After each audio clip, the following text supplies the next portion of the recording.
Hello friends, നമസ്കാരം. പുതിയൊരു വീഡിയോയിലേക്ക് സ്വാഗതം. ഇന്ന് ഞാനിവിടെ പറയുന്നത് ഓരോ മനുഷ്യ ജീവിതവും എങ്ങനെയുള്ളതായിരിക്കണം.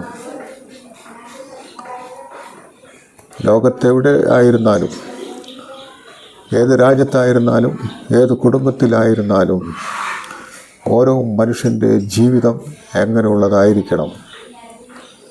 തീർച്ചയായും ഞാൻ പറയുന്നത് സമാധാനത്തോടും സന്തോഷത്തോടും കൂടി ജീവിക്കുക എന്നുള്ളതാണ് മനുഷ്യൻ്റെ ഏറ്റവും വലിയ ധർമ്മം എന്ന് പറയുന്നത്.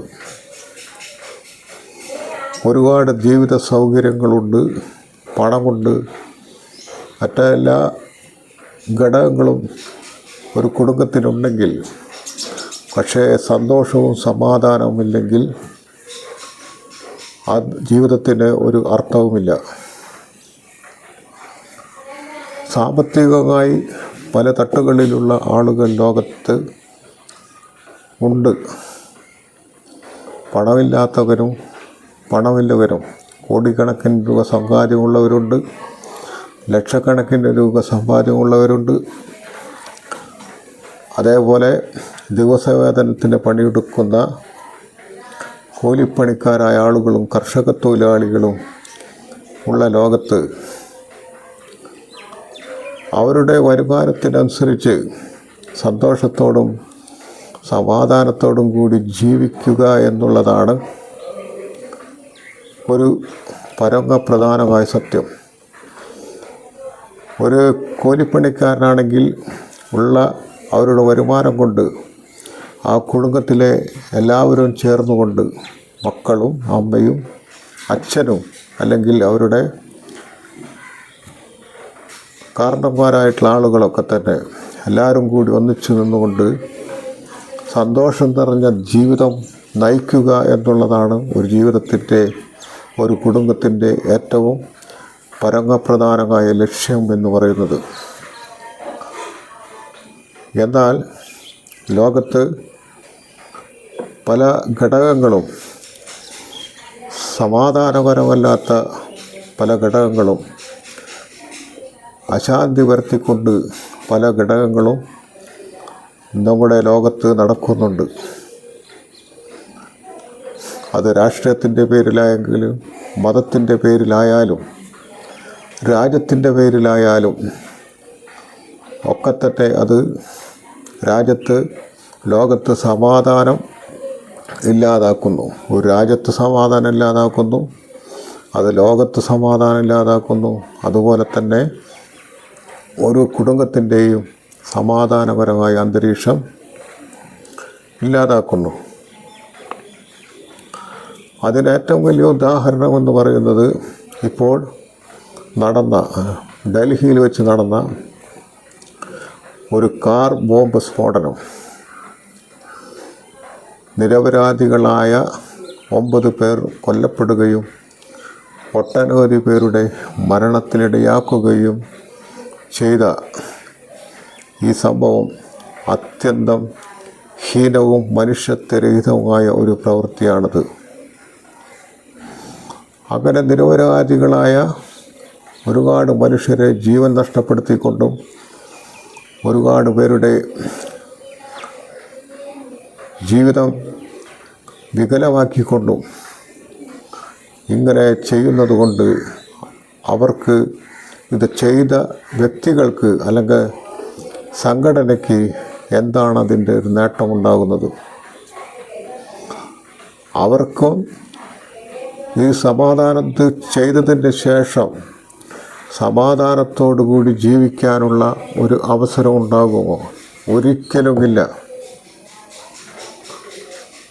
അവരെ പോലീസും പട്ടാളവും അവരെ പിന്നാലെ തുടരും. ഒരിക്കലും സമാധാനപരമായ ഒരു അന്തരീക്ഷം അവർക്കുണ്ടാകില്ല, അവർ കുടുംബത്തിനുണ്ടാവില്ല, അവർ ബന്ധുക്കൾക്കുണ്ടാകില്ല, അല്ലെങ്കിൽ അവരുടെ മതത്തിൽപ്പെട്ട ആളുകൾക്ക്, ഏത് മതത്തിലായാലും ഉണ്ടാകില്ല. പിന്നെ എന്തിനാണ് അവർ ചെയ്യുന്നത്? ഉദാഹരണമായി പറയുകയാണെങ്കിൽ ഇസ്രായേൽ ഗാസ യുദ്ധം. ആ യുദ്ധത്തിൽ ഒരു അർദ്ധരാത്രി ഇസ്രായേലിനെ ആക്രമിക്കുകയും അതിൻ്റെ പ്രത്യാക്രമണമെന്നോണം ഇസ്രായേൽ തിരിച്ചടിച്ചതുകൊണ്ട് എത്രയോ മനുഷ്യജീവനാണ് ഇല്ലാതായത്. അതിൽ ഏറ്റവും വേദനാജനകമായത് ആയിരക്കണക്കിന് വരുന്ന പിഞ്ചുകുട്ടികൾ മരണത്തിന് കീഴടങ്ങി എന്നുള്ളതാണ്. ജീവിതത്തെക്കുറിച്ച് ഒന്നും അറിയാത്ത, ജീവിതം കളിച്ചും ചിരിച്ചും ഉല്ലസിച്ചും നടക്കേണ്ട കാലഘട്ടത്തിൽ അവർ മരണത്തിലേക്ക് നയിക്കപ്പെട്ടു എന്നുള്ള വളരെ വേദനിപ്പിക്കുന്ന ഒരു കാര്യമാണ് അവിടെ നടന്നത്. അപ്പോൾ ആരാണോ ഇതിനെ മുന്നിട്ടിറങ്ങിയത്, ഏത് മതവിഭാഗത്തിൽപ്പെട്ട ആളാണതിൽ മുന്നിട്ടിറങ്ങിയത്, ആ മതവിഭാഗത്തിൽപ്പെട്ട സാധാരണക്കാരായ ജനങ്ങളും കുട്ടികളും ആണ് അതിൻ്റെ ദുരിതം അനുഭവിക്കുന്നത്. ലോകത്തെവിടെയായാലും ഇതിന് നേതൃത്വം കൊടുക്കുന്ന ആളുകൾക്ക് ഇതൊന്നും അറിയില്ലായിരിക്കാം. പക്ഷേ അതിൻ്റെ ഈ യുദ്ധത്തിൻ്റെ അനന്തരഫലമെന്നോണം പട്ടിണി മരണങ്ങൾ, രോഗങ്ങൾ, പല അനിഷ്ട സംഭവങ്ങളും നേരിടേണ്ടി വന്നത് സാധാരണക്കാരായ കുടുംബങ്ങളാണ്.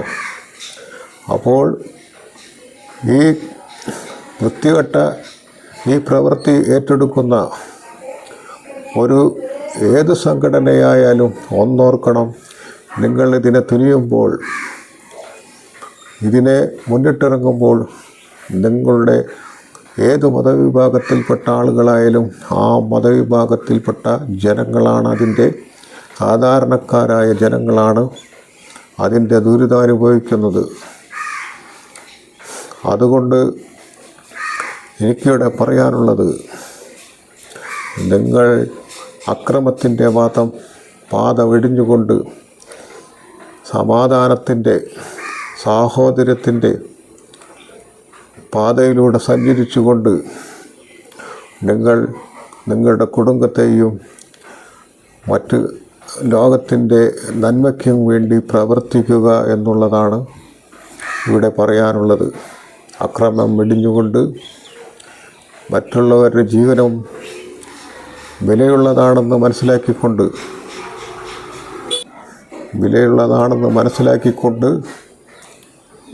എല്ലാവരും സമാധാനത്തിൻ്റെ പാത തിരഞ്ഞെടുത്തുകൊണ്ട് ലോകത്ത് സമാധാനം പുലരട്ടെ, രാജ്യത്ത് സമാധാനം പുലരട്ടെ, നിങ്ങളുടെ ഓരോ കുടുംബത്തിനും സമാധാനം ഉണ്ടാകട്ടെ.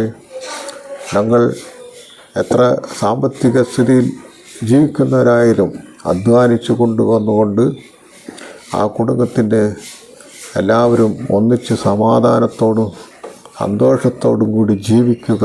എന്നിട്ട് ആക്രമണത്തിൻ്റെ പാത ഉപേക്ഷിക്കുക എന്ന് പറഞ്ഞുകൊണ്ട് ലോകത്തെമ്പാടും സമാധാനം പുലരട്ടെ, ഓരോ കുടുംബത്തിനും സന്തോഷവും സമാധാനമുള്ള ഒരു ജീവിതം ഉണ്ടാകട്ടെ എന്ന് നമുക്ക് എല്ലാവർക്കും ആഗ്രഹിക്കാം.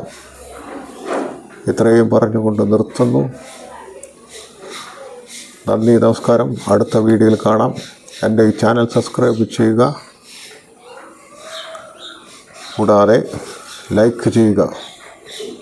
നന്ദി, നമസ്കാരം. അടുത്ത വീഡിയോയിൽ കാണാം.